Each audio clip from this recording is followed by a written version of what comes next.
চূড়ান্ত সিদ্ধান্ত এই মাসেই। পে স্কেল কত বাড়ছে আপনার গ্রেডে? নবম পে স্কেল নিউ আপডেট 2026। সর্বশেষ আপডেট পেতে চ্যানেলটি সাবস্ক্রাইব করে রাখুন। নবম পে স্কেল নিয়ে আজকের আলোচনায় সবচেয়ে গুরুত্বপূর্ণ যে বিষয়টি উঠে এসেছে সেটি হলো আর দেরি নয়, এই মাসের মধ্যেই নবম পে স্কেল বাস্তবায়নের দিকে সরকার চূড়ান্ত সিদ্ধান্ত নিতে যাচ্ছে বলে ইঙ্গিত দিয়েছেন অর্থ উপদেষ্টা। অর্থ উপদেষ্টা স্পষ্টভাবেই জানিয়েছেন, দীর্ঘদিন ধরে চলা আলোচনা, প্রস্তাব ও সংশোধনের পর এবার নবম পে স্কেল চূড়ান্ত পর্যায়ে রয়েছে। তিনি বলেন, সরকারি কর্মচারীদের বেতন কাঠামো বর্তমান বাজার পরিস্থিতি ও মূল্যস্ফীতির সঙ্গে সামঞ্জস্যপূর্ণ করতে এই নতুন পে স্কেল জরুরি হয়ে পড়েছে। তাই আর বিলম্ব না করে চলতি মাসেই এ বিষয়ে আনুষ্ঠানিক ঘোষণা আসতে পারে।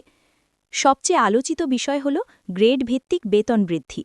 জানা গেছে, প্রতিটি গ্রেডের নতুন করে টাকার পরিমাণ সমন্বয় করা হয়েছে। নিম্ন গ্রেড থেকে উচ্চ গ্রেড সব ক্ষেত্রেই বাড়তি সুবিধা যোগ করা হয়েছে। বিশেষ করে ২০তম গ্রেড থেকে শুরু করে ওপরের গ্রেডগুলোতে উল্লেখযোগ্য হারে বেতন বৃদ্ধির প্রস্তাব রাখা হয়েছে। এতে নিম্ন আয়ের কর্মচারীরা বেশি উপকৃত হবেন বলে ধারণা করা হচ্ছে। অর্থ উপদেষ্টা আরও বলেন, নতুন পে স্কেলে শুধু মূল বেতনই নয়, অন্যান্য ভাতা ও সুবিধার বিষয়েও ইতিবাচক পরিবর্তন আনা হচ্ছে। বাড়ি ভাড়া ভাতা, চিকিৎসা ভাতা এবং অন্যান্য আর্থিক সুবিধা পুনর্বিবেচনা করা হয়েছে। ফলে সার্বিকভাবে একজন কর্মচারীর মাসিক মোট আয় আগের তুলনায় অনেকটাই বৃদ্ধি পাবে। সরকারের পক্ষ থেকে জানানো হয়েছে, নবম পে স্কেল কার্যকর হলে প্রশাসনিক কার্যক্রমে আরও গতি আসবে এবং কর্মচারীদের মনোবল বৃদ্ধি পাবে। দীর্ঘদিন ধরে যারা নতুন পে স্কেলের অপেক্ষায় ছিলেন তাদের জন্য এটি একটি স্বস্তির খবর। অর্থ উপদেষ্টা বলেন, আনুষ্ঠানিক প্রজ্ঞাপন জারি হলেই বিস্তারিত কাঠামো প্রকাশ করা হবে। তবে বর্তমান অগ্রগতি অনুযায়ী এই মাসেই নবম পে স্কেল ঘোষণা এবং বাস্তবায়নের প্রক্রিয়া শুরু হওয়ার সম্ভাবনা সবচেয়ে বেশি। এখন সবার দৃষ্টি প্রজ্ঞাপন জারির দিকে, কারণ সেটিই নির্ধারণ করবে কবে থেকে কার্যকর হবে নতুন বেতন কাঠামো এবং ঠিক কত টাকা বাড়বে প্রতিটি গ্রেডে। নবম পে স্কেল নিয়ে আজকের আলোচনায় আরও কিছু গুরুত্বপূর্ণ দিক উঠে এসেছে, যা সরকারি কর্মচারীদের জন্য বিশেষভাবে তাৎপর্যপূর্ণ। অর্থ উপদেষ্টা জানিয়েছেন, নবম পে স্কেলের খসড়া প্রায় চূড়ান্ত পর্যায়ে। বিভিন্ন মন্ত্রণালয় ও দপ্তরের মতামত নেওয়ার কাজ শেষ হয়েছে। এখন আর্থিক প্রভাব বিশ্লেষণ করে চূড়ান্ত অনুমোদনের প্রস্তুতি চলছে।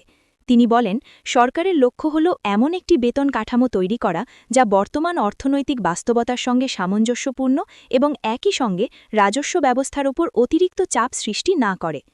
গ্রেড ভিত্তিক বেতন বৃদ্ধির ক্ষেত্রে বিশেষ গুরুত্ব দেওয়া হয়েছে নিম্ন ও মধ্যম গ্রেডের কর্মচারীদের ওপর। জানা গেছে, ২০তম গ্রেড থেকে শুরু করে ধাপে ধাপে প্রতিটি গ্রেডে মূল বেতন বাড়ানো হয়েছে। শুধু পরিমাণগত বৃদ্ধি নয়, গ্রেডগুলোর মধ্যকার ব্যবধানও যৌক্তিকভাবে পুনর্নির্ধারণ করা হয়েছে, যাতে পদোন্নতির সঙ্গে বেতনের পার্থক্য স্পষ্টভাবে বোঝা যায়। এছাড়া টাইম স্কেল ও সিলেকশন গ্রেডের বিষয়টিও আলোচনায় এসেছে।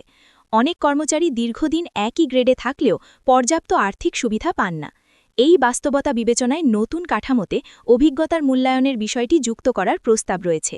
এর ফলে চাকরির মেয়াদ বাড়ার সঙ্গে সঙ্গে আর্থিক সুবিধাও বৃদ্ধি পাবে। সব মিলিয়ে আজকের আলোচনায় একটি বার্তাই স্পষ্ট, নবম পে স্কেল আর দীর্ঘসূত্রতার মধ্যে থাকবে না। অর্থ উপদেষ্টা আশাবাদ ব্যক্ত করেছেন যে এই মাসেই প্রজ্ঞাপন জারি করে বাস্তবায়ন প্রক্রিয়া শুরু করা হবে। এখন সরকারি কর্মচারীদের প্রত্যাশা, ঘোষণাটি যেন দ্রুত বাস্তবে রূপ নেয় এবং গ্রেড ভিত্তিক বেতন বৃদ্ধির সুফল তারা শীঘ্রই হাতে পান।